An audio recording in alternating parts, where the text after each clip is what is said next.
Ladies and gentlemen, please welcome the co-chairs of the Credentials Committee, Lorraine Miller and James Roosevelt, Jr.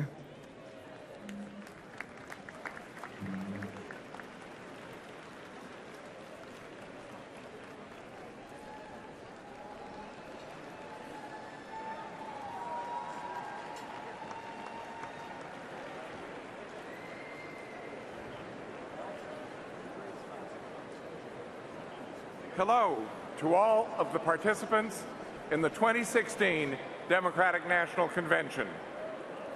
It is an honor to have served as a co-chair of the Credentials Committee along with my friend Lorraine Miller. On Sunday, the Credentials Committee adopted the report that is now contained in the Standing Committee report. Consideration of this report is the first order of business for this 47th Democratic National Convention so that delegates and alternates here today can be officially seated. I am proud to say that there are no unresolved credentials issues to be decided by the Credentials Committee.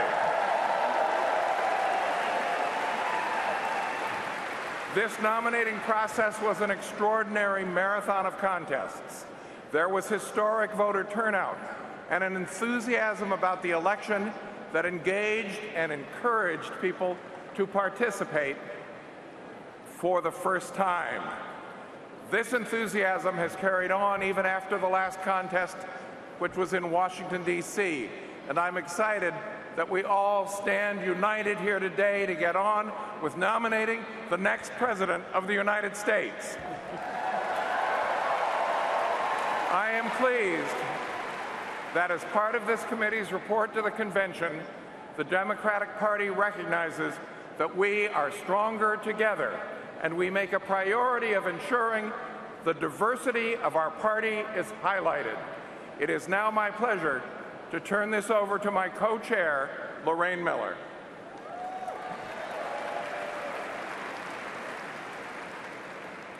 Thank you, Jim. Let me add my thanks for the opportunity to serve as a co-chair of the Credentials Committee. All 57 of our state and territorial parties worked diligently to ensure that their delegations to the convention look like America, and as a result of their hard work, we have the most diverse convention ever.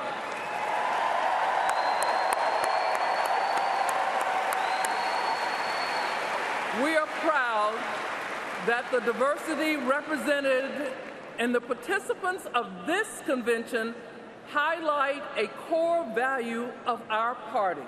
That is, ensuring that all Americans, regardless of sex, race, age, color, creed, national origin, religion, economic status, sexual orientation, gender identity, ethnic identity, or physical disability should be able to achieve the American dream. Madam Chair, on behalf of the other Credential Committee officers and committee members, I move the adoption of the Credentials Committee report.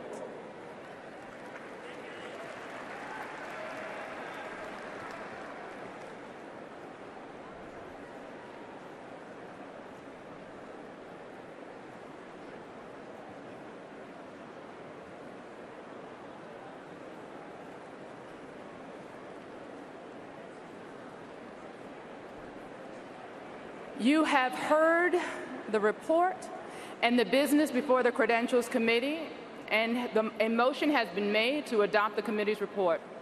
Pursuant to our convention rules, we will conduct a vote on approving the report of the Credentials Committee by a voice vote. Those delegates in favor of approving the Credentials report say aye. Will those delegates who oppose the Credentials report say no? The ayes have it. Thank you very much, James Roosevelt and Lorraine Miller, the co-chairs of the Credentials Committee, and thank you to all of the committee members, the vice chairs. Thank you all for your great work.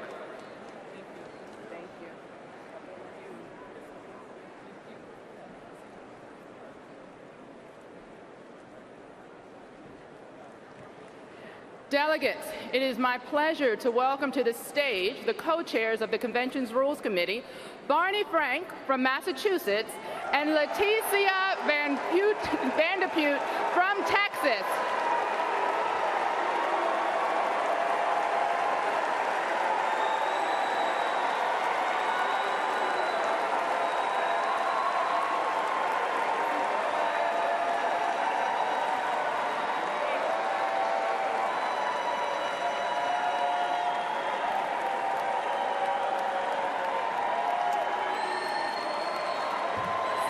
Thank you. Thank you or not, as the case may be. Madam Chair, the Rules Committee met on Saturday in a full and open session in which a large number of resolutions were offered and debated and roll call votes taken. The final issue was voted, as you will hear, overwhelmingly by a vote of 170 to 5. It is my great pleasure to report the officers, the permanent officers, recommended by the Rules Committee. As the honorary chair, one of the great leaders in American history, Nancy Pelosi, the minority leader of the House of Representatives and the first woman to be Speaker. As permanent chair, a very able member of Congress, in fact, the best thing to come out of Cleveland recently, Marcia Fudge, the Congresswoman from Cleveland. As permanent co-chairs representing the range of talent and diversity of our party, the Honorable Norman Mineta, Senator Gary Peters, Governor Gina Raimondo, the Honorable Hilda Solis, Representative Maxine Waters, and the Honorable Wellington Rebb, and as Secretary, Mayor Stephanie Rawlings-Blake. That is the report of the Rules Committee on the permanent officers.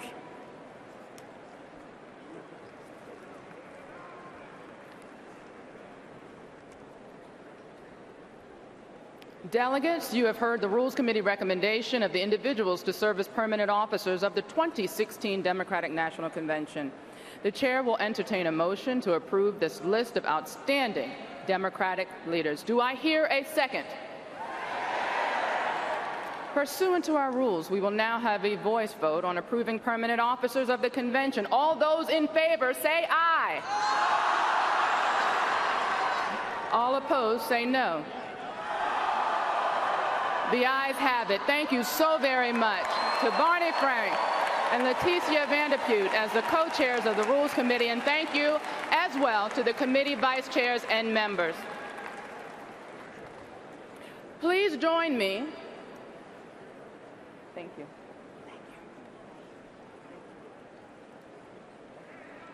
I think you're still up here.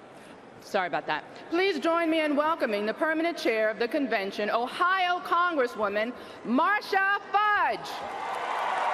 Congresswoman Fudge was first elected in 2008.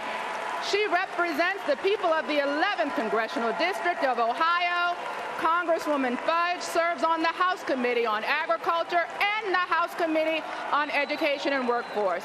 She is the ranking member on the Subcommittee on Early Childhood and Elementary and Secondary Education, and she is also a member of several congressional caucuses and the immediate past chair of the Congressional Black Caucus. It is now my pleasure to turn over the gavel to my friend and the permanent chair of the 47th Democratic National Convention, Congresswoman Marcia Fudge.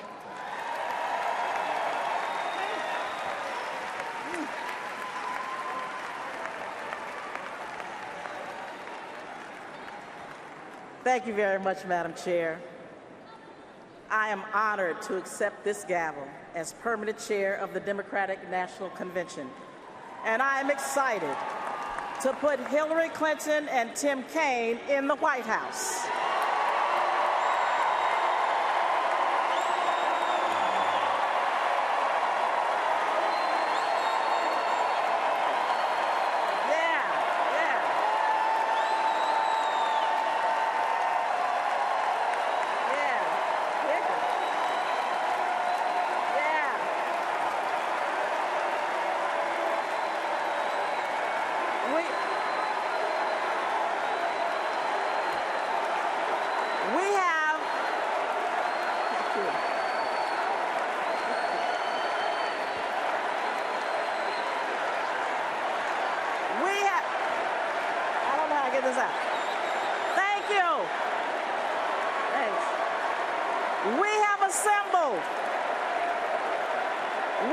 Assembled an extraordinary collection of Americans here in this arena. We are here from across the country.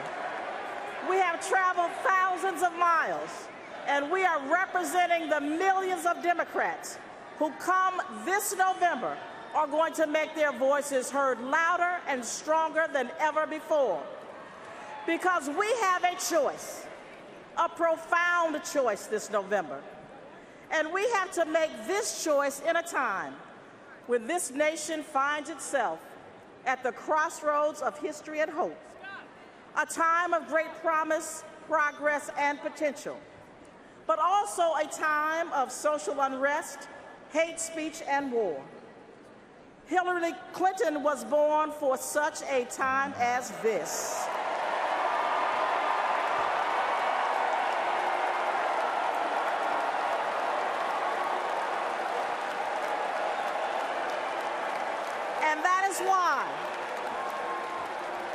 And that is why we are going to have a different kind of convention than the one we saw in Cleveland last week.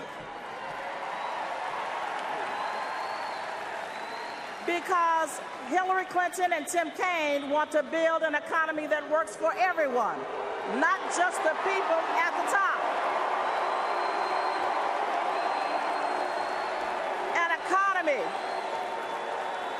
An economy where everyone pays their fair share, an economy where if you work hard, you can get ahead and stay ahead. Hillary Clinton and Tim Kaine want to bring steady and stable leadership to the world. They'll work with our allies to keep America and the rest of the world safe and secure. Hillary Clinton and Tim Kaine want an America where there are no barriers to opportunity, equality, or justice. Excuse me. Where we lift each other up and where every voice from every race, religion, and sexual orientation is heard and respected.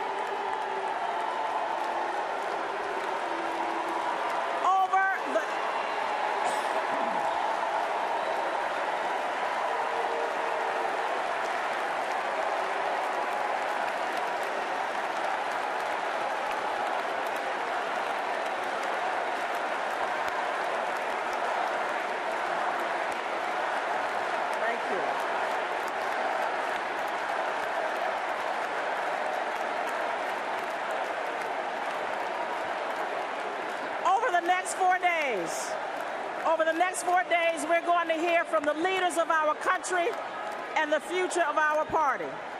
We're going to unite and we're going to make history. And we're going to do everything we can to elect Hillary Clinton and Tim Kaine.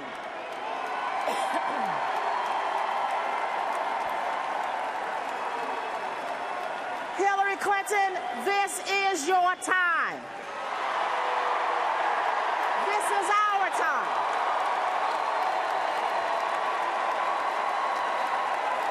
Delegates, Democrats, let the convention begin.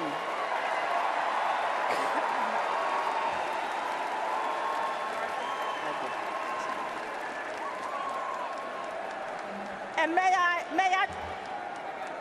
I just make a point? May I just make a point?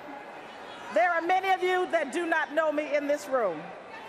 But let me say to you, I intend to be fair.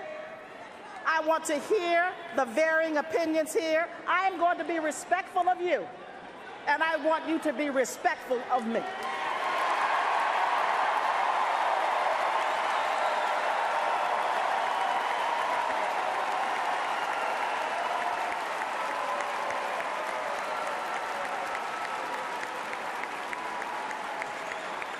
We are all Democrats, and we need to act like it.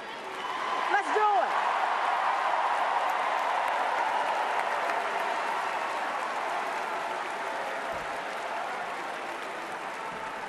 The rules of the convention allow me as chair to appoint other officers to assist in the orderly conduct of the convention's proceedings. It is now my great honor to announce the following additional convention officers.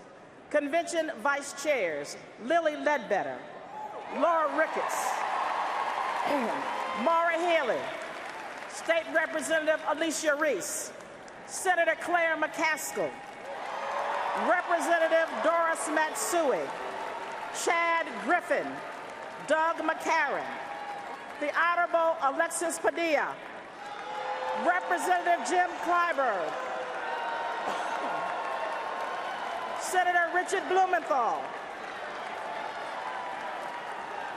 Louis Elrod, Secretary and friend Mayor Stephanie Rollins Blake, parliamentarians Representative Steny Hoyer, lead parliamentarian, Helen McFadden, Senator Karen Carter Peterson, the Honorable Alexis Herman, Harold Eichels, Kevin O'Keefe, Sergeant at Arms Representative John Lewis,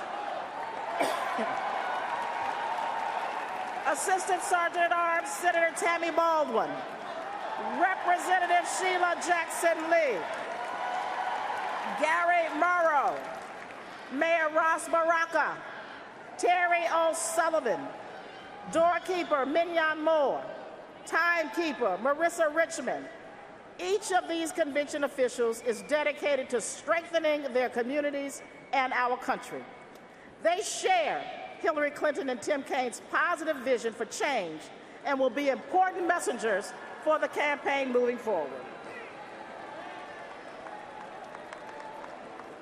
We would now bring back for the completion of the rules report for procedural rules and agenda the chairs, Barney Frank and Mr. Pute.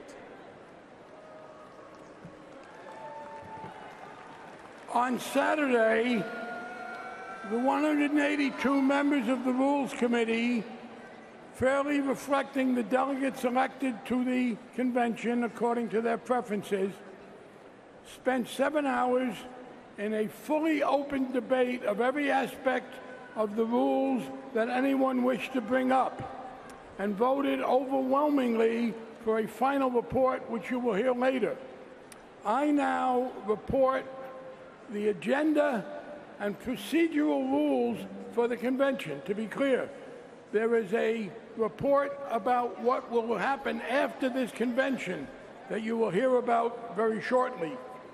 My report is of the agenda of the convention and of the rules that will govern the conduct of business in this convention. And I report again, they were fully debated, with no question about anyone's right to offer any amendment or make any debate being repressed. And we now present these rules, which will result in a fully open and small d democratic as well as big D democratic conduct of the convention. Madam Chair, I present those parts of the committee's report from Saturday. Thank you very much, Barney Frank, for presenting the agenda and the procedural rules of the convention as amended by the Rules Committee. The chair will entertain a motion to approve the agenda and procedural rules of the 2016 Democratic National Convention. Do I hear a second? Pursuant to our rules, we will now have a voice vote on approving our agenda and procedural rules of the 2016 Democratic National Convention. All those in favor say aye. All those opposed say no. The chair determines that the ayes have it.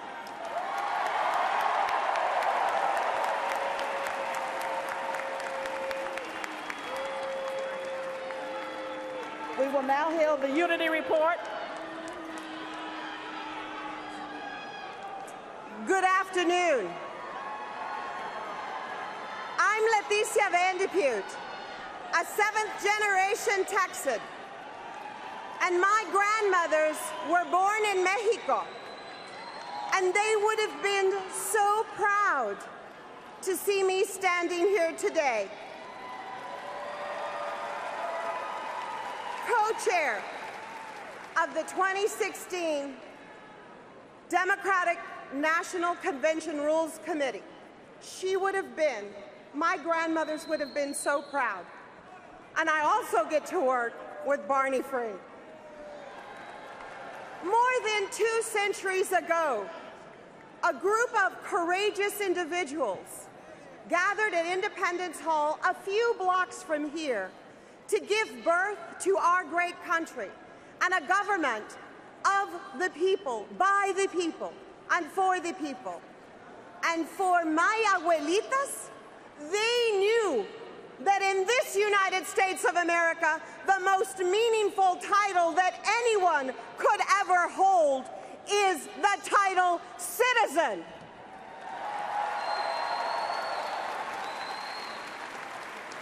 And my abuelita, my memo, became a citizen at age 68, and her proudest day was the day when she cast her first vote. And as Democrats, we must do everything we can to ensure that our party carries on this tradition that makes us stronger as a country. So we are proposing the creation of the Unity Reform Commission. This commission has won overwhelming support from all members of the Rules Committee. And together, we're going to see what's working, we're going to see what's not working, and we're going to work together to build a stronger Democratic Party for our children, para nuestros hijos. And the commission will make recommendations regarding unpledged delegates to be sure that our process reflects our true democratic values and our unwavering belief in our representative democracy. And we're going to open up our democratic process so that the grassroots always has a seat at the table.